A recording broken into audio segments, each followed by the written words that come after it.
Hello అండి, అందరికీ నమస్కారం. Welcome to my channel. స్టోరీని ఎవరైనా ఫస్ట్ టైం చూస్తున్నట్లయితే ప్లీజ్ నా ఛానల్ని సబ్స్క్రైబ్ చేసుకుని అలాగే మీ సపోర్ట్ అందిస్తూ స్టోరీని లైక్ చేసి షేర్ చేసి కామెంట్ చేసి ఎలా ఉందో చెప్పండి. ఇంకా ఈరోజు ఎపిసోడ్లోకి వెళ్ళిపోదామా? మరి ప్రేమ బంధం పార్ట్ 7. కాలేజ్ క్యాంపస్ లో శ్రావణిని ఏడిపించడానికి చూస్తాడు ఆనంద్. తర్వాత ఏం జరిగిందో చూద్దాం. అయినా పెళ్లి చేసుకుని పోక నీకెందుకే చదువులు అని అంటాడు విశాల్. అంటే స్టడీస్ కంప్లీట్ అయ్యాక చేసుకుందాంరా అని గారంగా అంది శ్రావణి. శ్రావణి ఏమన్నదో అర్థం కాక ఏంటి అన్నాడు విశాల్. అదే ఇంకా 3 months కదా, కంప్లీట్ అయిపోతే తర్వాత అని చెప్తున్న శ్రావణి మాటలకి మధ్యలోనే ఆపి, నీ ఫ్యూచర్ ప్లాన్స్ వినేంత ఓపిక నాకు లేదు కానీ పో, క్లాస్కి టైం అవుతుంది అని అంటాడు విశాల్. అలాగే అన్నట్లు తల ఊపి వెళ్ళిపోతుంది శ్రావణి. వెళ్ళబోతున్న శ్రావణిని ఆగు అని అన్నాడు విశాల్. వెళ్ళేది కాస్త ఆగి వెనక్కి తిరిగి ఏంటి అని చేతితో సైగ చేస్తుంది శ్రావణి. రికార్డ్స్ రాసావా అని అడిగాడు విశాల్. ఇంకా ఏదో అడుగుతాడని ఎక్స్పెక్ట్ చేసిన శ్రావణికి విశాల్ రికార్డ్స్ గురించి అడిగేసరికి కొంచెం కోపంగా ఫేస్ పెట్టి చేతిలో ఉన్న రికార్డ్స్ తీసి ఇస్తుంది. అవి తీసుకుని ఒకసారి చెక్ చేసి అంతా సరిగ్గా ఉంది, రైటింగ్ ఏమీ తేడా రాలేదు అని కన్ఫర్మ్ చేసుకుని అంతా బాగానే ఉంది అని అంటాడు విశాల్. రైటింగ్ ఎందుకు తేడా వస్తుంది బాబు, ఫస్ట్ నుంచి రాసింది నేనే కదా అని అంటుంది శ్రావణి. ఓకే వెళ్ళమ్మా, వెళ్ళు, బుద్ధిగా చదువుకో అని శ్రావణి నెత్తి మీద ముట్టికాయ వేస్తాడు విశాల్. దాంతో శ్రావణి తలరుద్దుకుంటూ సచ్చినోడా అని గట్టిగా అరిచి తిట్టుకుంటూ విశాల్ని శ్రావణి తిట్టడంతో thank you my dear devil అని చెప్పి వెళ్ళిపోతాడు విశాల్. శ్రావణి వెళుతున్న విశాల్ని చూస్తూ నవ్వుకుంటుంది. ఇదంతా కొంచెం దూరం నుండి చూస్తున్న శిశిర తన ఫోన్లో వీడియో తీస్తుంది. వీడియో తీయడం పూర్తి అయ్యాక ఆ వీడియో చూస్తూ కన్నింగా నవ్వుకుంటూ దొరికావే శ్రావణి, ఇంకా నీ పని అయిపోయింది. అమ్మ నీ గురించి చెప్తే నమ్మడం లేదు కదా, మరి ఈ ప్రూఫ్స్ చూసి ఏమంటుందో చూడాలి అని అనుకుని క్లాస్కి వెళ్ళిపోతుంది ఆమె. అలా 3 months గడుస్తాయి. ఎగ్జామ్స్ టైం వస్తుంది. ఎగ్జామ్స్ రాసి ఎంతో సంతోషంగా బయటికి వచ్చిన శ్రావణిని గీతుని చూసి వెనక నుండి వెళ్ళి గీతు భుజాలపై చెయ్యి వేసి పట్టుకుంటుంది. గీతు ఏదో ఆలోచనలో ఉండి నడుస్తూ ఉండగా వెనక నుంచి ఎవరో పట్టుకోవడంతో ఒక్కసారిగా ఉలిక్కిపడి వెనక్కి తిరిగి చూస్తుంది. వెనకాల ఉన్న శ్రావణిని చూసి కొంచెం నార్మల్ గా ఫీల్ అవుతుంది ఆమె. హాయ్ గీతు, ఎగ్జామ్స్ ఎలా రాసావు అని అడుగుతుంది శ్రావణి. బాగానే రాశాను, నువ్వెలా రాసావు అని అంటుంది గీతు. నేను సూపర్ గా రాశాను, ఫస్ట్ క్లాస్ గ్యారంటీ అని అంటుంది శ్రావణి.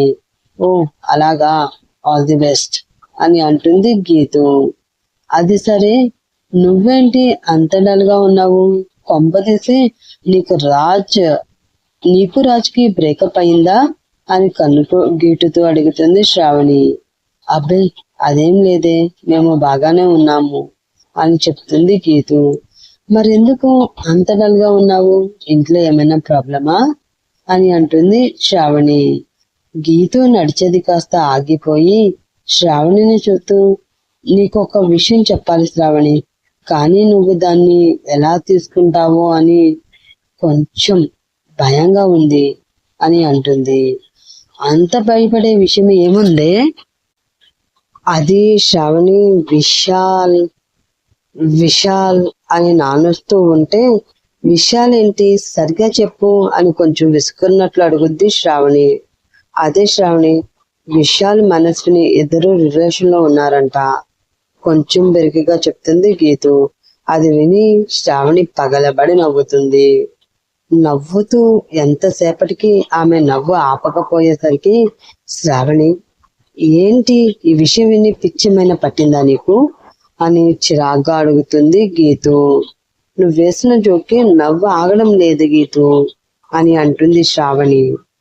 గీతు, ఓకే శ్రావణి, ఈ విషయం జోక్గా తీసుకుని ఇంకా అలానే నవ్వడంతో కోపం ఇంకా పెరిగి శ్రావణి చెంప మీద ఒక్క దెబ్బ వేస్తుంది. అలా కొట్టడంతో నవ్వు ఆపేసి గీతు వైపు అయోమయంగా చూస్తుంది శ్రావణి.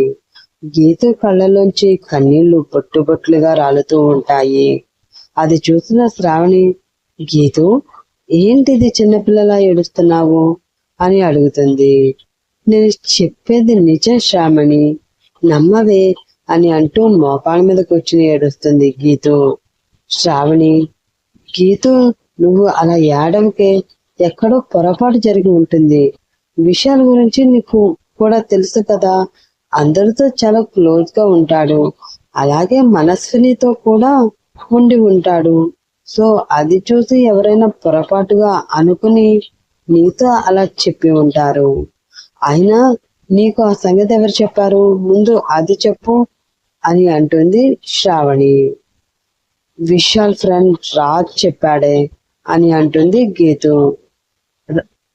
రాజ్కి చెప్పాడా? ఓసి పిచ్చిదానా, ఇదంతా విశాల్ తనని కొట్టాడన్న కోపంతో ఆనంద్ చేయించి ఉంటాడు.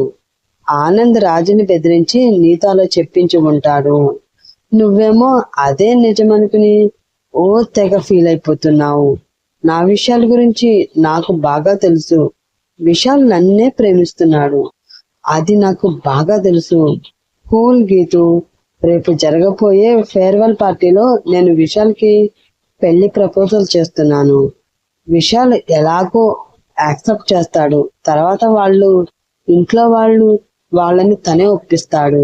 నాగేశ్వరరావు మావయ్యకి, అమల అత్తయ్యకి నేనంటే చాలా ఇష్టం. కాబట్టి ఈ విషయం తెలియగానే ఎటువంటి అభ్యంతరం చెప్పకుండా వాళ్ళు మా పెళ్లికి ఒప్పేసుకుంటారు. నాగేశ్వరరావు మావయ్య మా నాన్న బెస్ట్ ఫ్రెండ్. సో ఆయన చెప్పిన మాటను మా నాన్న ఎప్పుడు కాదనరు. ఆయనే నాన్నని ఒప్పిస్తారు. అలా అందరూ ఒప్పుకోవడం, మా పెళ్లి ఫిక్స్ చేయడం అన్ని వెంటనే జరిగిపోతాయి.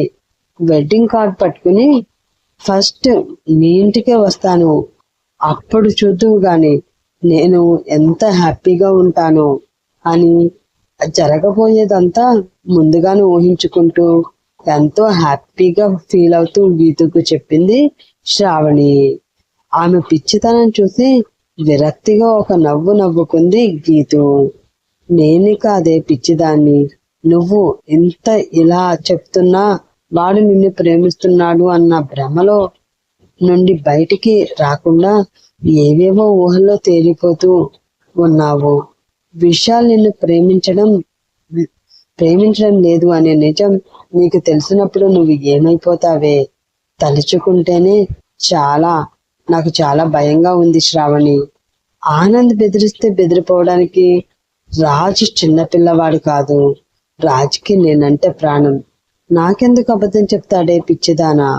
విశాల్ ప్రేమ పిచ్చిలో రాజు నేను రిలేషన్ లో ఉన్నాం అన్న సంగతి కూడా నువ్వు మర్చిపోయావే అని మనసులో అనుకుని, శ్రావణి, నువ్వు నాకు ఒక మాట ఇవ్వగలవా అని అడుగుతుంది గీతు. ఎప్పుడూ లేనిది గీతు అలా మాట ఇవ్వమని అడగడంతో శ్రావణి గీతుని అయోమయంగా చూస్తూ రాయిలా నిలబడిపోతుంది.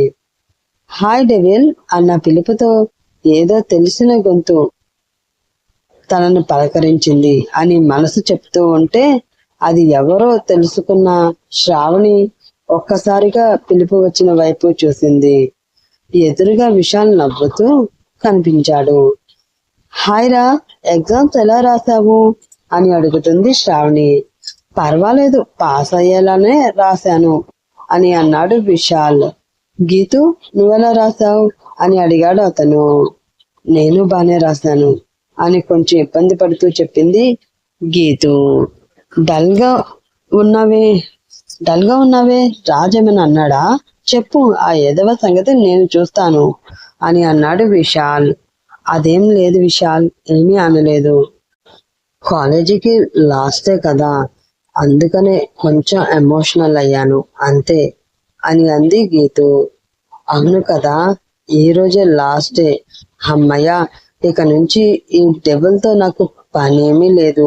ఈ రోజు నుండి కాలేజీకి వచ్చి దీని మొహం చూడనవసరం అసలే లేదు అని చాలా సంతోషపడుతూ నవ్వుతూ అన్నాడు విశాల్. నువ్వు ఎక్కడికి వెళ్ళినా నేను నిన్ను వదలనురా అని అంటుంది శ్రావణి. అవును, అవునులేవే, నిన్నే జాతకం చూపించుకున్నాను, నీకింకా ఏళ్ళనాటి శని వదలలేదు బాబు అన్నాడు. నాకు అప్పుడే అర్థమైంది నువ్వు నన్ను వదలవు అని అంటాడు విశాల్.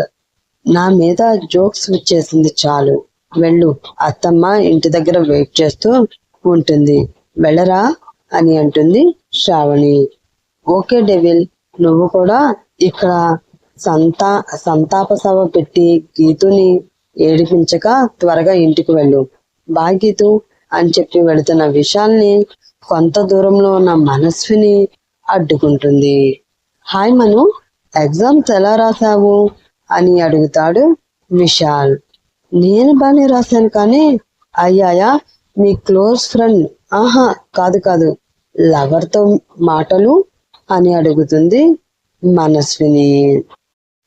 తర్వాత ఏం జరిగిందో నెక్స్ట్ ఎపిసోడ్లో తెలుసుకుందాం. ఈ ఎపిసోడ్ లెంత్ కొంచెం తక్కువైంది ఫ్రెండ్స్. నైట్ 8కి రాబోయే ఎపిసోడ్ లెంత్ కొంచెం ఎక్కువగా ఇస్తాను, సో ఎవ్వరూ మిస్ అవ్వకండి. నైట్ 8కి నెక్స్ట్ ఎపిసోడ్ వస్తుంది, గుర్తుపెట్టుకోండి ఫ్రెండ్స్. బాయ్.